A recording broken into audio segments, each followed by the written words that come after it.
A la 1 de la madrugada, mi hija se desplomó en mi puerta. Tenía los ojos morados y el labio partido. Sollozando, me lo confesó, su esposo le había pegado por su amante. La abracé en silencio, la ayudé a entrar y, sin decir palabra, me puse el uniforme de policía. Lista, cargué las balas. Luego marqué el número de mi abogado. Empiecen el plan ahora. Me alegra que estés aquí. Si llegaste hasta aquí y quieres seguir viendo nuestros videos, suscríbete al canal, porque quizá no nos encuentres de nuevo. Acababa de apagar la televisión y me dejé caer en el sofá, con los ojos a medio cerrar, después de un turno largo y agotador. Ser policía en este pueblo no siempre era cuestión de vida o muerte, pero ese día tuve que separar una pelea en el bar del centro y luego redactar el informe hasta altas horas. El cuerpo me pesaba, solo quería dormir profundamente. Afuera, los perros ladraban y el zumbido de las motos de los chavitos del barrio pasaba veloz. Ya era la 1 de la madrugada, pero el vecindario se negaba a dormir. Pensé que los muchachos estarían en la esquina fumando y tomando unas cervezas como cada noche. Cerré los ojos, intentando ignorar los ruidos para que mi cabeza descansara. De pronto, un golpeteo apresurado en la puerta sonó tan fuerte que me hizo saltar. El corazón me latió con fuerza y los instintos policiales se activaron de inmediato. ¿Quién puede tocar así a estas horas? Caminé rápido a la entrada, agarrando una silla con fuerza por si acaso. ¿Quién es?, pregunté, con la voz un poco temblorosa, no por miedo, sino porque presentía que pasaba algo malo. Nadie respondió. Hubo un par de golpes más débiles esta vez, seguidos de una voz ahogada y temblorosa. Mamá, por favor, abre. Casi me congelé. Era la voz de María, mi hija. Abrí la puerta deprisa, con el corazón latiéndome en la garganta. En cuanto la abrí, María se desplomó sobre mí, temblando como un animal herido. La abracé fuerte, sintiendo su cuerpo flácido, como si no tuviera ni una pizca de fuerza. María, ¿qué te pasó, cariño?, pregunté, con la voz quebrada. La luz amarilla del porche le iluminó el rostro, y me quedé paralizada por lo que vi. El labio le estaba partido con sangre seca en la comisura. El ojo izquierdo, morado e hinchado, apenas se abría. Se sujetaba el estómago con las manos como si intentara ocultar un dolor. Mi marido me pegó por su amante, susurró María, ahogada antes de romper en sollozos desgarradores. Sentí la sangre hervir, pero al mismo tiempo el corazón partirse. Mi hija, a quien crié y amé más que a mi propia vida, estaba delante de mí hecha pedazos. La ayudé a entrar, la recosté en el sofá y corrí a la cocina por un paño húmedo y el botiquín. Quédate quieta, mi vida, déjame ver, dije, intentando mantener la calma, aunque por dentro estaba hecha un desastre. Limpié con cuidado la sangre de su labio, pero seguía saliendo roja y cruda, como si me desgarrara el alma. El corte era profundo, no era solo una herida en la piel, parecía traer un daño mucho más hondo. María seguía sujetándose el estómago, sus manos delgadas temblaban. Con cuidado le quité las manos, levanté su blusa y, Dios mío, casi se me cae el paño. Un moretón enorme, negro y violeta, cubría su abdomen como si la hubieran golpeado no una, sino muchas veces con saña. Sentí que me faltaba el aire, como si yo misma hubiera recibido esos golpes. María, ¿quién te hizo esto? Fue Roberto, ¿verdad?, pregunté, con la voz temblando de rabia y dolor. María no, respondió, solo lloró, y sus sollozos rompieron el silencio de la casa. Sin pensarlo más, agarré el teléfono y marqué el número que sabía de memoria del servicio de urgencias del pueblo. Inmediatamente, sin demora. Doctor Figueroa, prepárese, voy a llevar a mi hija, dije apurada. Mi coche estaba en el taller arreglando los frenos, así que pedí un taxi. Mientras esperábamos, me senté junto a María, la cubrí con una manta para que no tuviera frío. Su celular, olvidado en la mesa, no dejaba de iluminarse. De reojo sexta 7 llamadas perdidas de Roberto y mensajes en la pantalla bloqueada, Abre la boca y lo pierdes todo. Sentí la sangre hervir en mis venas. Extendí la mano para tomar el teléfono.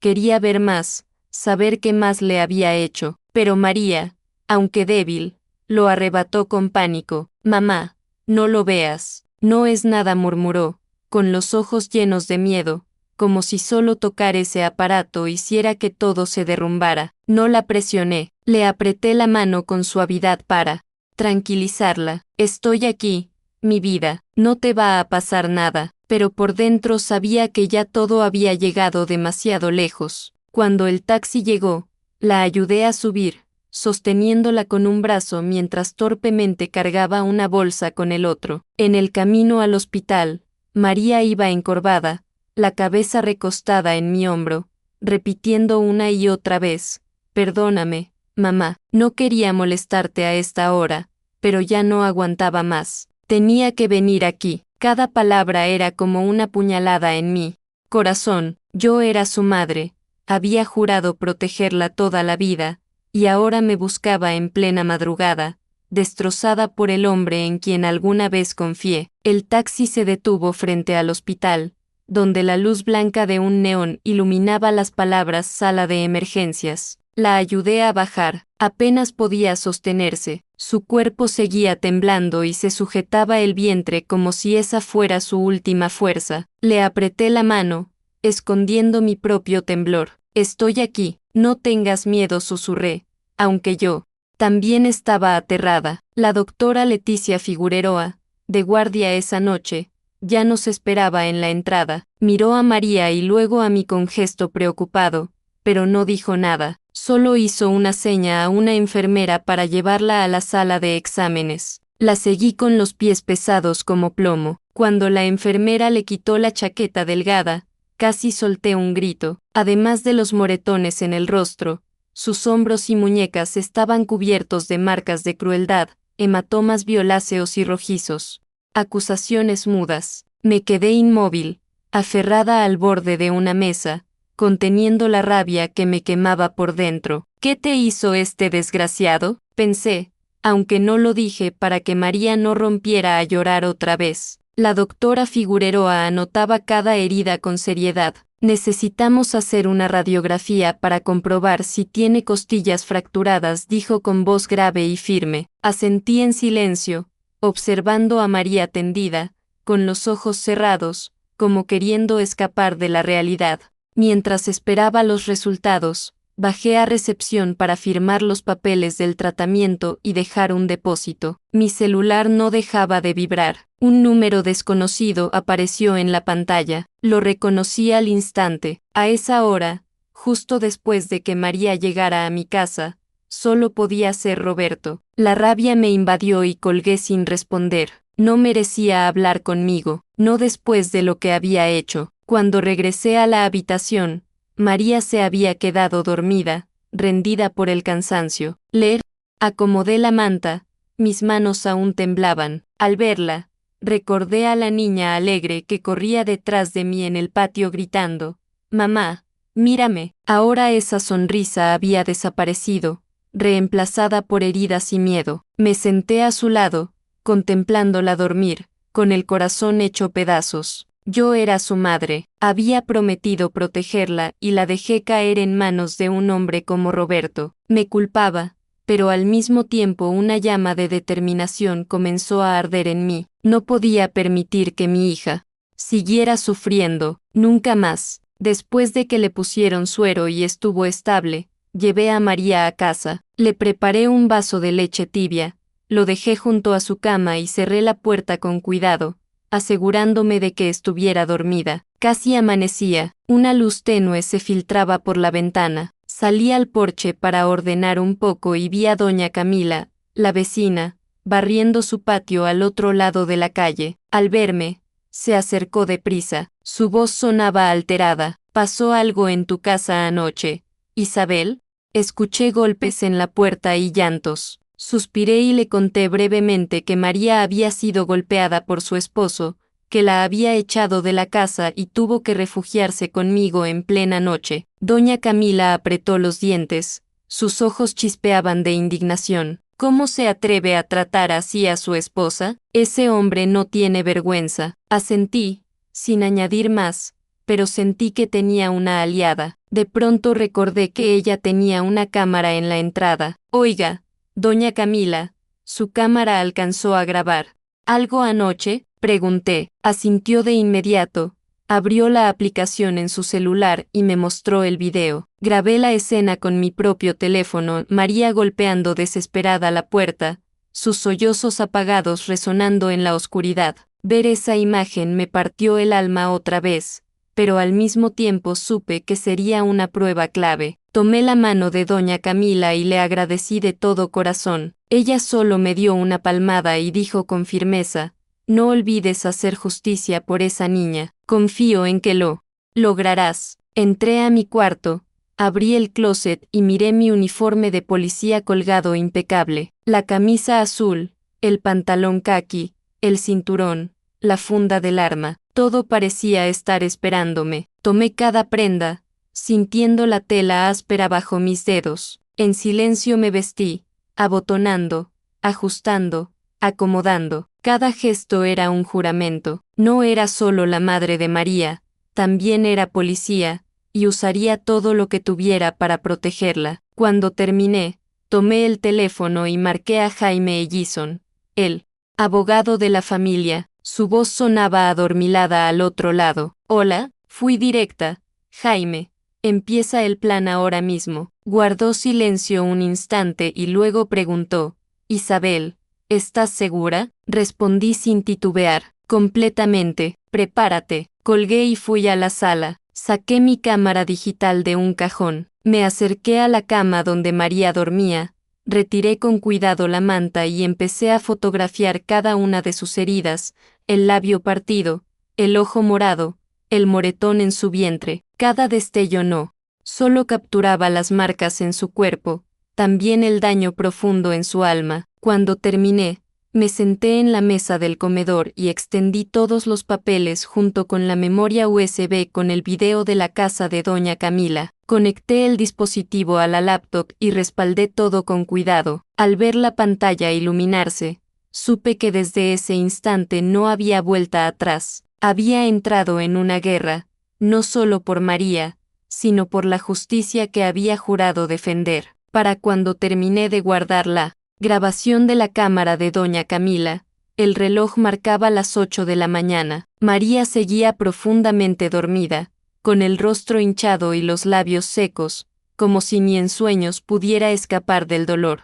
Entré en silencio a la cocina y preparé un plato de sopa de pollo. El aroma de cebolla y hierbas llenó el aire. Llevé la bandeja a su cama y la desperté con suavidad. Abrió los ojos, con la mirada cansada, y se sorprendió al verme allí, vestida con mi uniforme de policía. Mamá, murmuró, y enseguida negó con la cabeza. No tengo hambre. Me senté a su lado, intentando que mi voz sonara lo más suave posible. Para ser fuerte y salir adelante, tienes que comer. María me miró con los ojos llenos de lágrimas y, a regañadientes, tomó la cuchara, tragando con dificultad. Verla así me apretaba el corazón. Solo unos años atrás era una joven radiante, siempre sonriendo, llenando la casa de alegría. Ahora estaba aquí, rota, una sombra de lo que fue. Decidí llevarla de nuevo al hospital para otra revisión. El moretón en su abdomen me preocupaba demasiado. La doctora Leticia Figueroa nos recibió en urgencias, con el rostro serio, sin decir gran cosa. Ordenó una tomografía para asegurarse de que no hubiera hemorragia interna. Mientras esperábamos los resultados,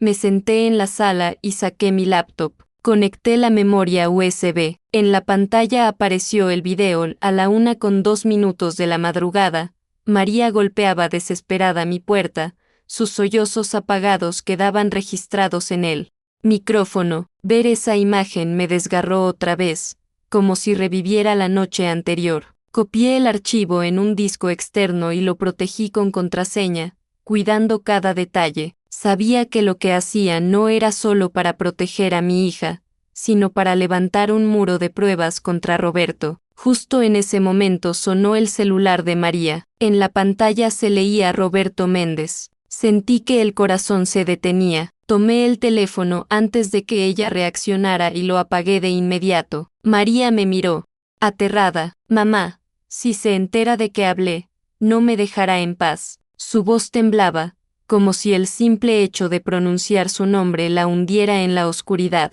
Le apreté la mano con fuerza, tratando de calmarla. Estoy aquí, mi vida, nada te va a pasar. Pero no dije más. Solo miré el reloj en silencio. Eran casi las 10 de la mañana. Saqué la tarjeta SIM de su celular y puse otra que ya tenía lista. No quería que él pudiera encontrarla. No quería darle la oportunidad de volver a amenazarla. Los resultados de la tomografía llegaron minutos después, varias contusiones graves en los tejidos blandos, pero, por suerte, sin hemorragias internas. Solté un suspiro, aunque el alivio fue breve. Las heridas del cuerpo sanarían, pero las del alma tardarían mucho más. Llevé a María de vuelta a casa y llamé al abogado Jaime Ellison. Tengo los informes médicos y el video de la cámara de la vecina, le dije sin rodeos. Él programó una reunión en su oficina esa misma tarde para reunir las pruebas.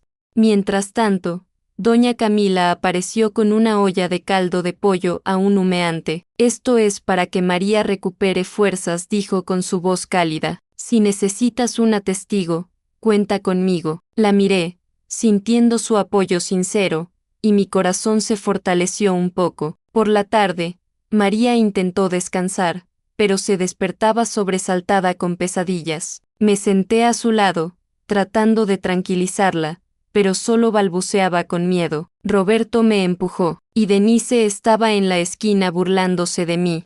Al oír eso, la sangre me hirvió. ¿Quién es Denise?, pregunté, con la voz temblando de rabia. María, con voz débil, me dijo que Denise era la amante de Roberto, que había ido a su casa varias veces, descarada, provocando y empujando a Roberto a desquitarse con ella. Su relato fue como un cuchillo en mi corazón. Había comido en la misma mesa que Roberto. Creí que era un hombre decente que cuidaría de mi hija, y ahora resultaba que no solo la engañaba, sino que permitía que otra mujer la humillara.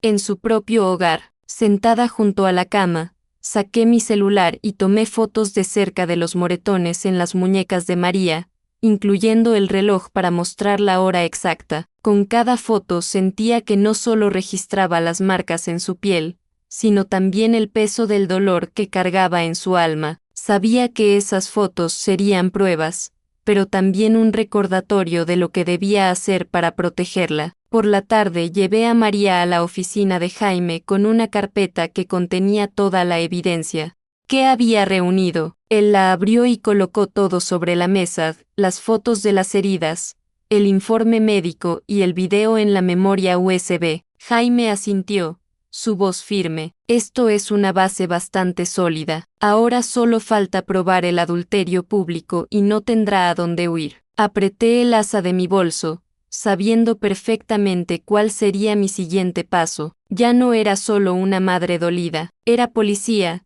y usaría todo lo que tenía para hacer que Roberto pagara. Esa noche no llevé a María a mi casa. No, quería que estuviera en un lugar donde él pudiera encontrarla. En cambio, la dejé en la casa de doña Camila, mi vecina de confianza. Ella abrió sus puertas y prometió cuidarla de cerca. Yo regresé sola a mi hogar, con el corazón pesado. Me quité el uniforme de policía y me puse una chaqueta vieja y unos jeans, intentando parecer una persona común y no una oficial tras pruebas. Saqué la cámara digital del cajón, revisé la batería y la memoria, y salí en mi coche viejo. Cada giro de las llantas me recordaba que estaba entrando en una guerra no solo por María, sino por la justicia que había jurado defender. Aparqué en un callejón oscuro cerca del bar El Arco, el lugar que María me había dicho que Roberto frecuentaba. La luz de neón iluminaba un tramo de la calle. Me quedé en el auto,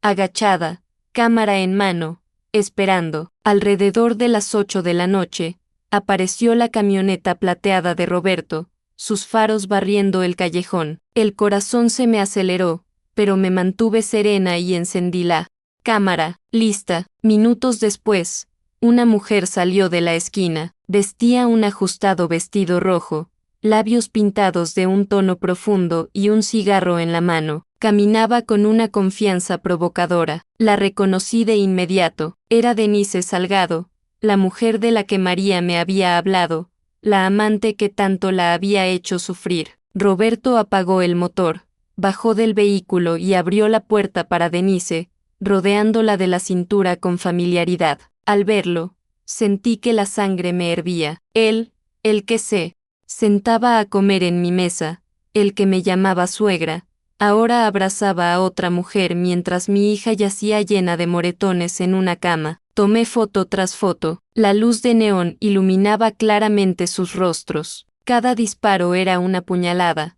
pero también otra pieza en el rompecabezas que yo armaba para desenmascararlo. Los seguí de lejos hasta un pequeño hotel con un letrero rojo parpadeante. No me acerqué demasiado, solo me quedé a distancia y tomé un par de fotos más cuando entraron al vestíbulo. Tomados de la mano, luego rodeé hasta el estacionamiento y capturé la placa de la camioneta de Roberto, asegurándome de que un reloj digital cercano mostrara la hora. Cada foto era una bala, y sabía que con eso él no tendría escape. Al llegar a casa, abrí mi laptop y guardé todas las fotos en una carpeta protegida con contraseña. Llamé a Jaime, el abogado, con una determinación imposible de ocultar. Tengo las fotos de su infidelidad. Se ven sus rostros. Se ve la placa del carro. Jaime, respondió con voz firme. Excelente, Isabel, guárdalas bien, no dejes que él sepa que las tienes. Asentí, aunque él no pudiera verme, sintiendo un pequeño alivio. Estaba un paso más cerca de la justicia. En ese momento, mi celular vibró. Era María llamando desde el número de doña Camila. Su voz sonaba angustiada. Mamá, acaba de llamar a una amiga mía para preguntar dónde estoy. Cuando ella le dijo que no sabía, también la amenazó. Tengo mucho miedo. Al oírla, sentí que el corazón se me encogía. Mi hija, aunque había escapado, seguía atormentada por las amenazas de Roberto. La tranquilicé. Quédate tranquila. Quédate en la casa de doña Camila, yo lo tengo vigilado, pero por dentro sabía que debía actuar más rápido, antes de que encontrara la forma de hacerle daño otra vez. De inmediato contacté al comandante Rosales, un colega de confianza en la estación. Le mostré toda la evidencia que había reunido, el video de doña Camila, el historial médico de María y las fotos de la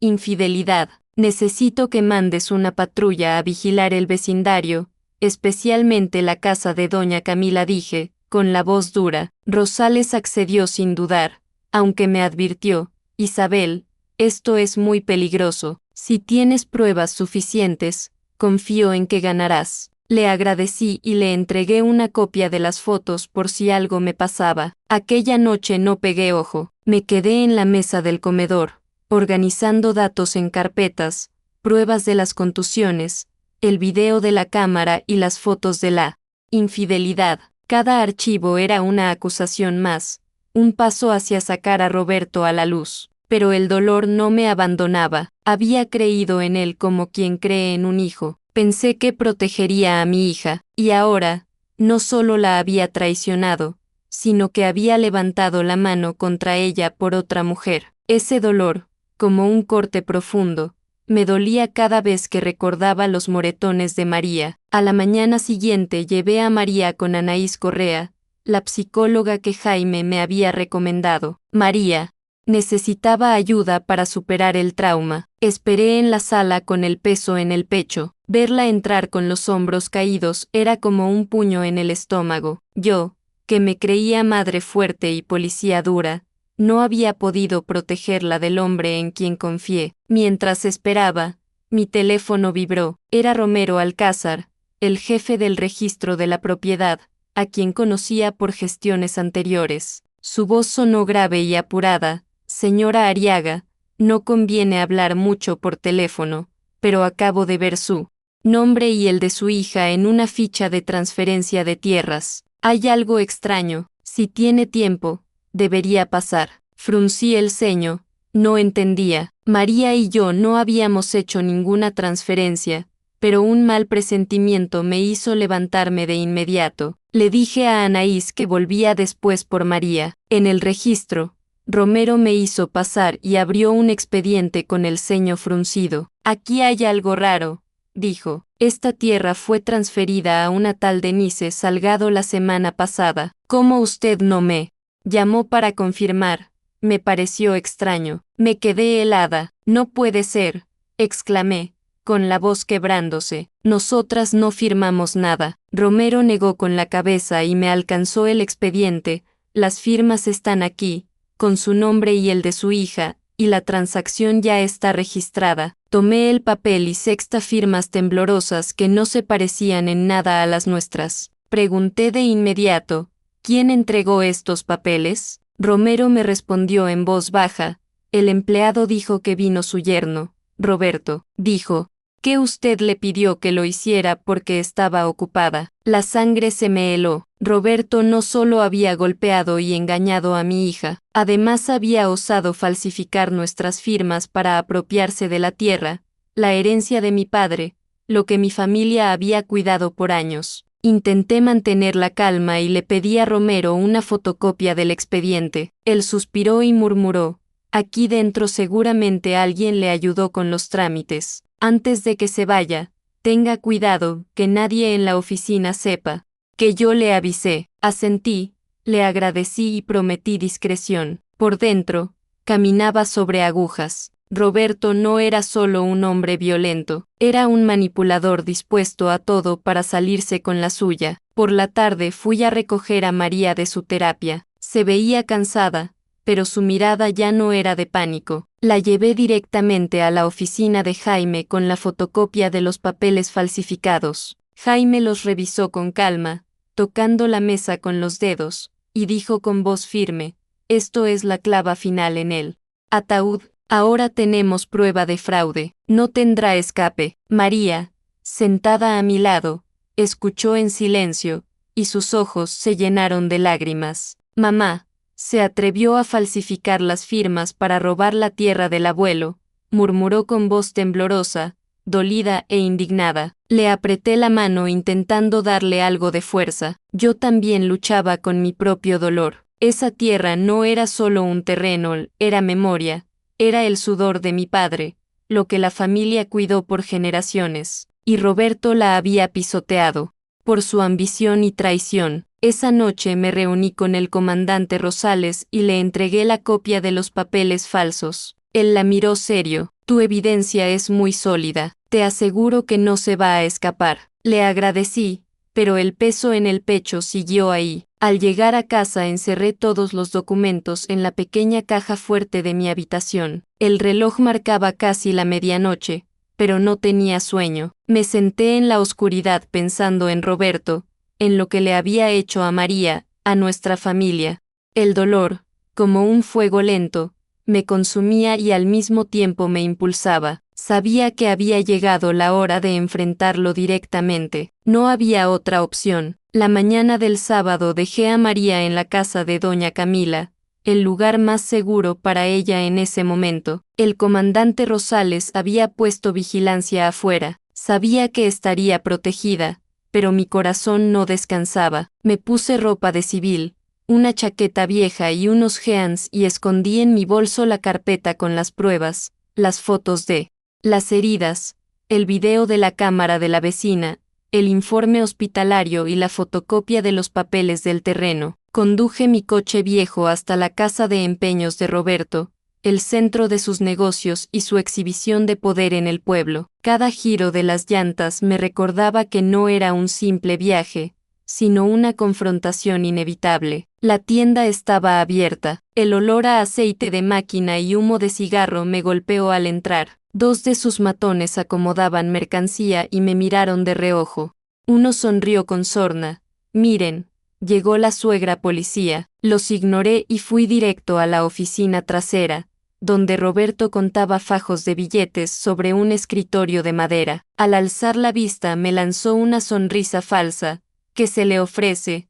suegra policía, está tan desocupada que viene a ver a su yerno. Su tono estaba cargado de sarcasmo. Yo no respondía al desprecio, no había ido a discutir. Dejé la carpeta sobre su mesa, cada hoja era una acusación, fotos de los moretones de María, el video de Doña Camila con mi hija golpeando la puerta en la madrugada, el informe del hospital detallando las lesiones y la fotocopia de los papeles que había falsificado a nombre nuestro. Roberto frunció el ceño por un segundo, pero recuperó pronto su aire de confianza y esbozó una sonrisa desdeñosa. ¿Y qué con estos papelitos? Tengo mejores abogados que tú, dijo, arrogante. Lo miré a los ojos, con la voz fría. No he venido a discutir. Si quiere demostrar que está en lo cierto, nos vemos en el tribunal. Roberto se levantó de golpe, su voz contenida como si le hubiera herido el orgullo. ¿Quién se va a atrever a tocarme? ¿Quién se va a poner en mi contra en este pueblo? No pestañeé, lo miré directo a sus ojos arrogantes. No creas que todos te tienen miedo, Jan. Los dos tipos de la entrada intentaron acercarse, pero metí la mano en el bolsillo de mi chaqueta y dejé ver mi placa de policía. Se detuvieron de inmediato, desviando la mirada. Roberto se puso rojo, golpeó la mesa con fuerza y casi gritó, tu hija es una débil, se merecía ser disciplinada, y no creas que esa placa siempre te va a salvar. Al escucharlo, la sangre me hirvió. Se había atrevido a decir que María, mi hija, la persona que más amaba en este mundo, merecía ser golpeada. Se había atrevido a justificar los moretones de aquella noche en que tuvo que huir destrozada. Quise gritarle, saltarle al cuello, pero me contuve. No respondí, solo recogí el expediente en silencio, lo guardé en mi bolso y me giré.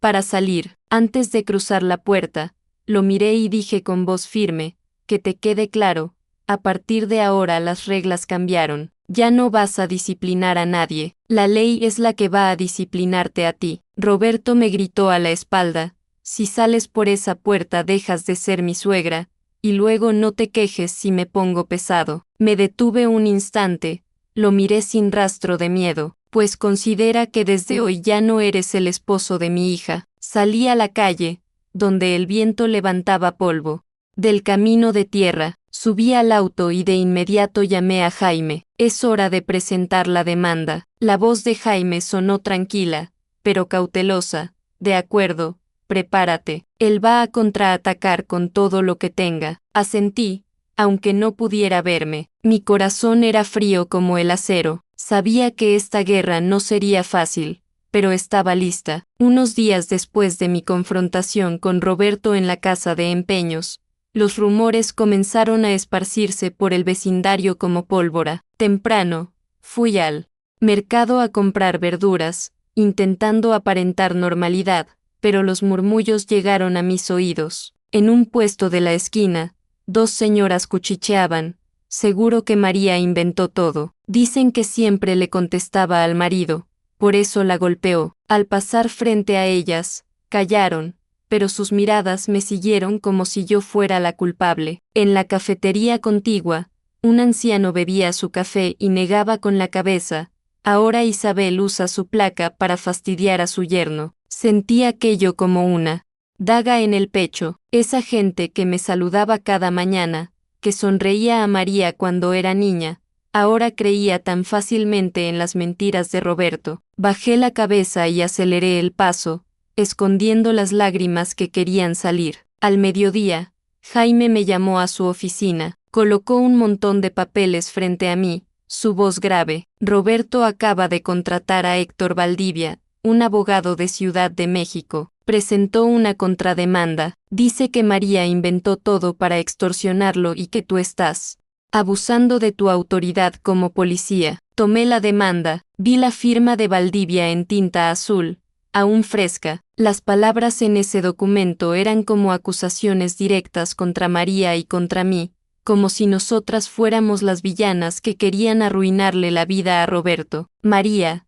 sentada a mi lado, palideció y dijo con la voz temblorosa, «Mamá, quiere hacerme pasar por mentirosa». Al verla así, Sentí el corazón oprimirse. Mi dulce hija ya no solo cargaba los moretones en el cuerpo, sino la calumnia del hombre que alguna vez creyó amar. Le apreté la mano, tratando de darle fuerzas. Por dentro, sin embargo, un dolor indescriptible me atravesaba. Creí que este pueblo, donde nací y me crié, estaría de nuestro lado, pero ahora parecía que todo el mundo nos daba la espalda. Por la tarde llevé a María a la casa de doña Camila. Al cruzar un callejón, vi a los dos matones de Roberto de pie, fumando y mirándonos. Uno alzó la barbilla y dijo con sorna: «Cuidado, por aquí la gente cree más en Roberto que en usted». No respondí. Apreté la mano de mi hija y la hice pasar. Esas palabras cayeron como piedras en mi pecho. Me sentí más sola que nunca. Llamé de inmediato a Rosales para avisarle de la amenaza. Prometió reforzar las patrullas nocturnas,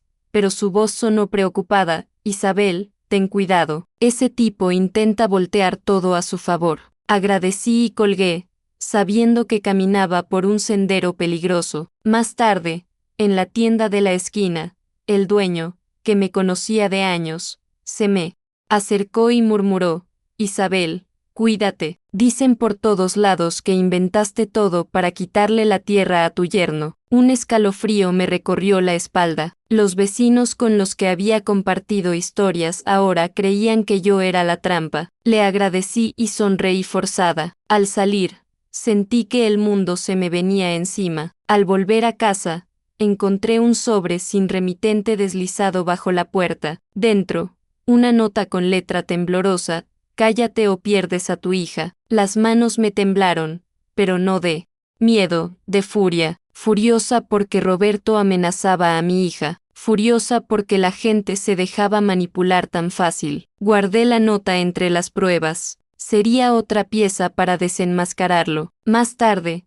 tuve una reunión urgente con Jaime en su oficina. Él vio la nota y asintió: «Bien, cuanto más sucio juegue, más se enreda él solo». Pero la opinión pública está de su lado. Necesitamos un golpe fuerte para cambiar la narrativa, y la única que puede darlo es Denise. Al oír a Jaime mencionar a Denise, una pequeña luz de esperanza se encendió en la oscuridad. Denise, la amante de Roberto, podía ser la clave para voltear la situación. Sabía, sin embargo, que traerla a nuestro lado no sería fácil. Me quedé un rato en la penumbra de la oficina, pensando en María, en los moretones, en las mentiras que nos asfixiaban. Ese dolor, como fuego lento, me quemaba y me empujaba a la vez. No iba a dejar que Roberto ganara. No permitiría que sus mentiras ocultaran la verdad. Al día siguiente de la tensa confrontación en la casa de empeños, supe que Denise frecuentaba un bar pequeño al final de la calle Hidalgo. Era mi oportunidad para cambiar las reglas del juego. Me puse una chamarra holgada y una gorra, buscando pasar desapercibida. Al entrar, rancheras sonaban a todo volumen. El humo de cigarro flotaba y el olor a cerveza y tequila llenaba el aire. Elegí una mesa en un rincón oscuro. Me senté y mantuve la mirada en la puerta. No quería que me reconocieran. No quería que ninguno de los hombres de Roberto me viera antes de hablar con Denise. Cerca de las 10 de la noche, ella apareció. Vestía un vestido corto y ajustado, los labios pintados de rojo intenso y un cóctel en la mano. Caminaba con una seguridad que parecía fingida. Al mirarla sentí una mezcla de rabia y lástima. Esa era la mujer que había contribuido al sufrimiento de mi hija, pero al mismo tiempo sabía que también era solo una pieza en el juego de Roberto. Respiré hondo, me levanté y me senté frente a ella. Denise alzó una ceja, su voz a la defensiva. ¿Y tú quién eres? No respondí de inmediato, solo puse un sobre la mesa en silencio. Dentro había una copia de los papeles falsificados de la tierra y un estado de cuenta bancario de Denise lleno de deudas y riesgo de embargo. La miré a los ojos y le dije con voz cortante: «Soy la suegra de Roberto. Si sigues a su lado, te hundirás con él. Si cooperas, te salvas». Denise soltó una risa burlona, pero desapareció en cuanto abrió el sobre y vio los documentos. Se puso pálida, Su mirada vaciló al ver la firma falsificada en la transferencia y los números en rojo de sus deudas. Continué con voz fría, pero firme. El comandante de policía ya lo sabe todo. En cuanto empiece el juicio, te llamarán a declarar por fraude, y podrías enfrentar una condena seria. ¿Eso quieres? Denise permaneció callada largo rato. La mano con la que sostenía el cóctel temblaba. Lo bebió de un trago, como buscando valor, y luego murmuró con voz quebrada: Roberto. Me prometió que me daría parte de la tierra. Me dijo que todo saldría bien, que sería mía, pero ahora entiendo que solo me usó. Al escucharla, sentí cierta compasión. Denise, aunque equivocada, también era víctima de la manipulación de Roberto, pero no dejé que la emoción me dominara. La miré fija. Tienes una última oportunidad de salir limpia. Di la verdad en el juicio, lo tendré en cuenta. Justo en ese momento la puerta del bar se abrió y entraron los dos matones de Roberto. Miraron alrededor y clavaron los ojos en mí, sentada con Denise. Se acercaron con caras hostiles. Sin dudar, saqué mi placa de policía del bolsillo y la puse sobre la mesa. ¿Quieren intentarlo? Adelante. La tenue luz del lugar brilló sobre la placa y los dos se detuvieron, retrocediendo lentamente hacia la puerta, aunque con la mirada llena de odio. Denise respiraba agitada, blanca como papel, aferrada al borde de la mesa. La miré con voz grave, pero firme. ¿Lo ves? Roberto no puede protegerte, solo va a arrastrarte con él. Denise se mordió el labio. Sus ojos estaban divididos entre el miedo y la determinación. Finalmente asintió. Está bien, voy a testificar, pero prométeme que estaré a salvo. No le prometí demasiado, solo asentí. Si haces lo correcto, haré todo lo que pueda. De inmediato llamé a Rosales.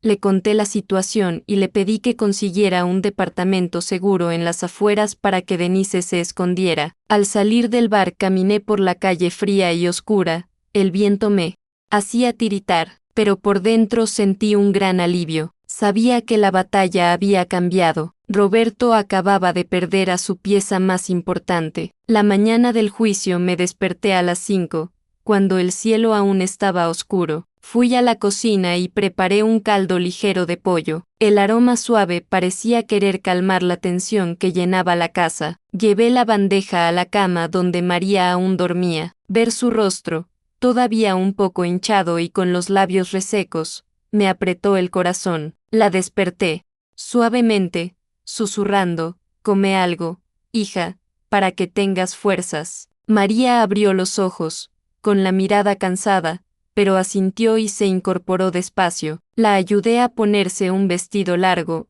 azul claro, y acomodé un pañuelo delgado en su cuello para cubrir el moretón que aún se notaba. Le arreglé el cabello y le susurré: ya no tienes que agachar la cabeza nunca más. María me miró con los ojos húmedos, pero no dijo nada, solo tomó mi mano como si fuera su único refugio. Afuera, el comandante Rosales nos esperaba con una patrulla. Me saludó con un gesto firme. He organizado una escolta, Isabel. Todo saldrá bien hoy, dijo con voz seria, pero cercana. Le agradecí, sintiendo un pequeño alivio al saber que no estaba sola. De camino al juzgado, vi a la gente reunida en la plaza. Algunos nos miraban con curiosidad, otros asentían en señal de apoyo, y también estaban quienes negaban con la cabeza, desconfiados. Los rumores que Roberto había sembrado aún flotaban en el aire. Sabía que la batalla de ese día no era solo contra él,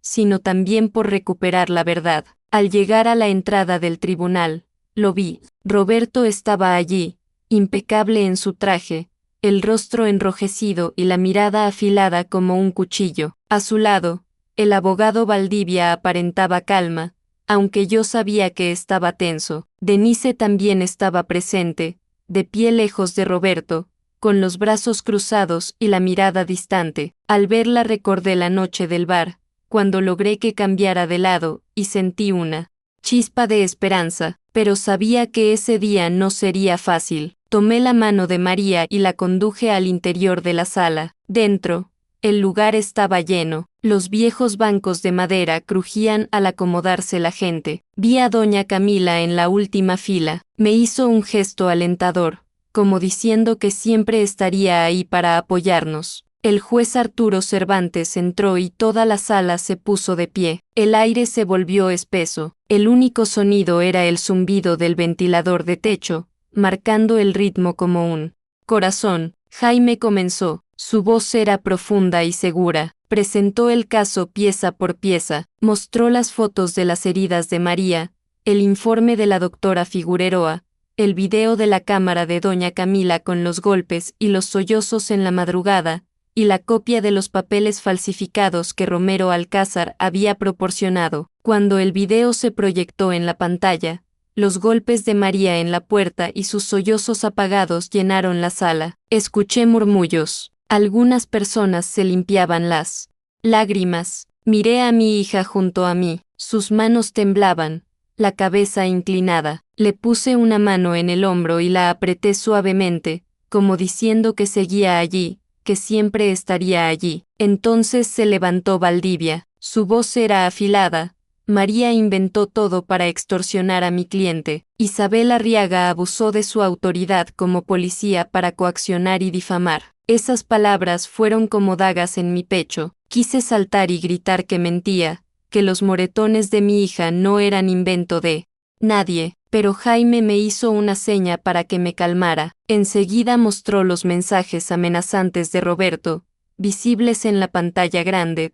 Cállate si no quieres ser reemplazada. La sala quedó en silencio. María bajó más la cabeza. Sus manos temblaban con más fuerza. Sabía que revivía el mes en que había vivido con miedo. Le apreté el hombro, intentando transmitirle mi fuerza. Después llegó el turno de Denise. Subió al estrado con pasos inseguros, la mirada temblorosa. Roberto me prometió darme una parte de la tierra, dijo, con la voz quebrada, pero firme. Me presionó para aceptar los papeles de la transferencia, asegurando que todo estaba arreglado, pero la verdad es que falsificó la firma de su esposa para robarle la herencia. Roberto saltó de su asiento, gritando, «¡Me traicionaste!». Los guardias del tribunal tuvieron que obligar a Roberto a sentarse mientras el juez Cervantes le advertía con voz severa, «Orden, o lo sacaré de la sala». Denise agachó la cabeza, pero siguió,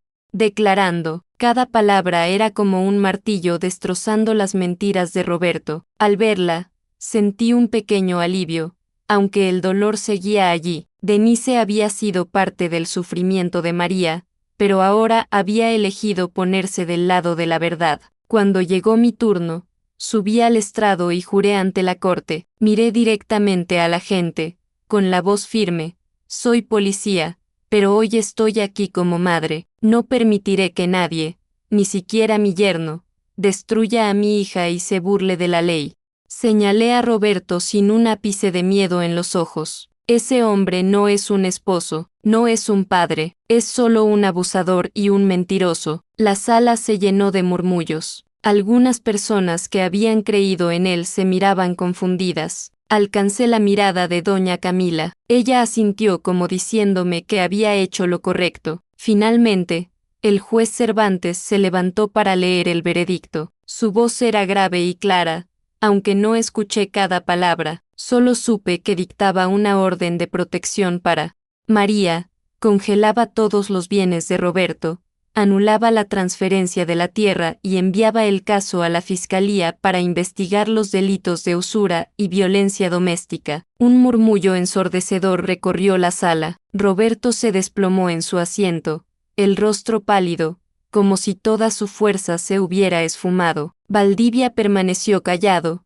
quitándose los lentes para secarse el sudor. Tomé la mano de María y la conduje afuera. El sol del mediodía brillaba en las escalinatas del juzgado y escuché a la gente susurrar, «Isabel ganó, la justicia ganó», pero dentro de mí no sentía victoria, solo alivio, como si me hubieran quitado un peso de encima. El dolor seguía allí, como una cicatriz que nunca sanaría del todo. Esa misma tarde, la policía fue a la casa de empeños de Roberto para arrestarlo. La gente se agolpó en la calle para mirar. Algunos le silbaban, otros le gritaban insultos a la cara. Yo no estuve allí, pero a la mañana siguiente, cuando el periódico local publicó la foto de Roberto con uniforme de prisión y esposas bajo el titular, dueño de casa de empeños arrestado por violencia y fraude de tierras, sentí algo extraño. No era alegría, era una especie de liberación. Aquel que se había sentado en mi mesa, que me había llamado suegra, ahora pagaba por lo que había hecho, pero esa sensación pronto se mezcló con tristeza. Yo había confiado en él, creí que cuidaría de María. El dolor de ser traicionada por alguien de la familia ardía como fuego lento en mi interior. Denise desapareció del pueblo pocos días después del juicio. Se rumoraba que se había ido a Monterrey a buscar trabajo para empezar de nuevo. No la culpé, había sido parte del dolor de mi hija, pero al final eligió la verdad. Los dos matones de Roberto, los que se hacían llamar los chamucos, también fueron arrestados por manipulación de testigos. El barrio, de pronto, se sintió más tranquilo. Ya no había miradas de odio ni amenazas silenciosas, pero yo sabía que las heridas que Roberto había dejado en María y en mí no desaparecerían tan fácil. Ella se mudó conmigo de forma definitiva. Los primeros días apenas lograba dormir. Se despertaba sobresaltada cada noche, empapada en sudor, gritando, «Mamá, viene por mí». En esos momentos me sentaba a su lado, le tomaba la mano y le susurraba, «Tranquila, hija, ya estás a salvo». Pero al verla también me veía a mí misma años atrás, cuando guardaba silencio frente a mi propio dolor. La llevaba con Anaís Correa, la psicóloga, todas las semanas sin falta. Ella escuchaba a María con paciencia, ayudándola a enfrentar sus pesadillas paso a paso. Con el tiempo empecé a notar un cambio. María ya no se cubría el rostro cuando salía, ya no bajaba la cabeza al caminar por el mercado. Una tarde la encontré en la cocina preparando enchiladas, y mientras doblaba las tortillas, cantaba bajito. Esa canción, tan suave como el viento, me llenó los ojos de lágrimas. Hacía tanto que no escuchaba a mi hija cantar. Era como si el sol comenzara a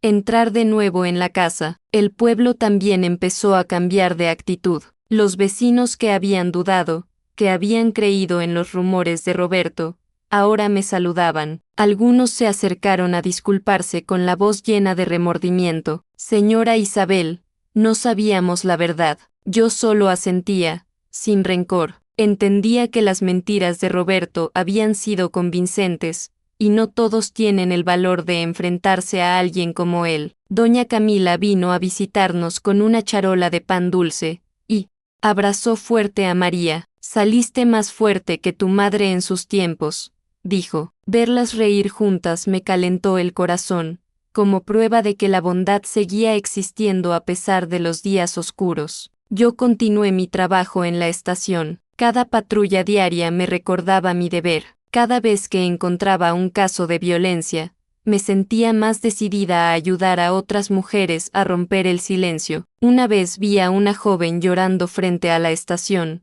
los ojos rojos, apretando su bolso. Me senté a su lado y le dije con voz suave, «No estás sola, mi madre lo vivió, mi hija lo vivió, y yo también callé alguna vez. Pero hoy sé que el silencio solo alimenta al monstruo». La muchacha me miró, las lágrimas seguían cayendo, pero en sus ojos apareció un brillo distinto. Yo sabía que no podía borrar su dolor, pero al menos podía mostrarle que había alguien dispuesto a escucharla. Unos meses después, María se sintió lo bastante fuerte para volver a trabajar. Consiguió empleo en una oficina contable en el centro del pueblo. Esa noche llegó tarde.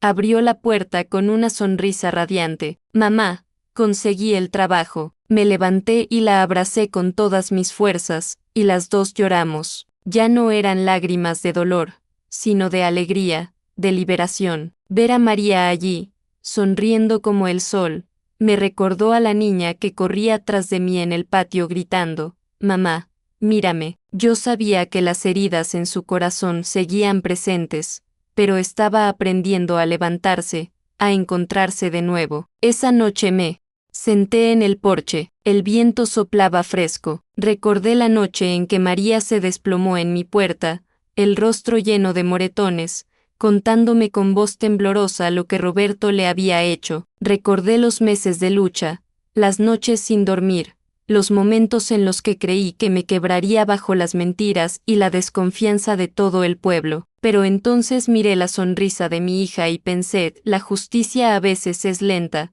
pero cuando llega puede devolverte el aire, la risa e incluso el futuro. Tomé un sorbo de mi café, estaba frío, pero en mi corazón sentí una paz que hacía mucho no sentía. María había regresado, y yo, aunque cargaba cicatrices del pasado, había encontrado una razón para seguir luchando, no solo por mi hija, sino por todas las mujeres que necesitan que alguien alce la voz por ellas. La historia que contamos es ficticia, pero está inspirada en hechos reales. Los nombres y lugares han sido cambiados para proteger la identidad de los involucrados. No lo decimos para juzgar, sino con la esperanza de que alguien escuche y reflexione. ¿Cuántas madres sufren en silencio dentro de sus propios hogares? Y si fueras tú en mi lugar, ¿qué harías? ¿Elegirías callar para mantener la paz? ¿O te atreverías a enfrentarlo todo para recuperar tu voz? Quiero saber lo que piensas, porque cada historia es una vela que puede iluminar el camino de alguien más. Que Dios siempre bendiga, y creo firmemente que el valor nos lleva a días mejores. Mientras tanto, en la pantalla final, te dejo con dos de las historias más queridas del canal. Te aseguro que te sorprenderán. Gracias por quedarte hasta el final.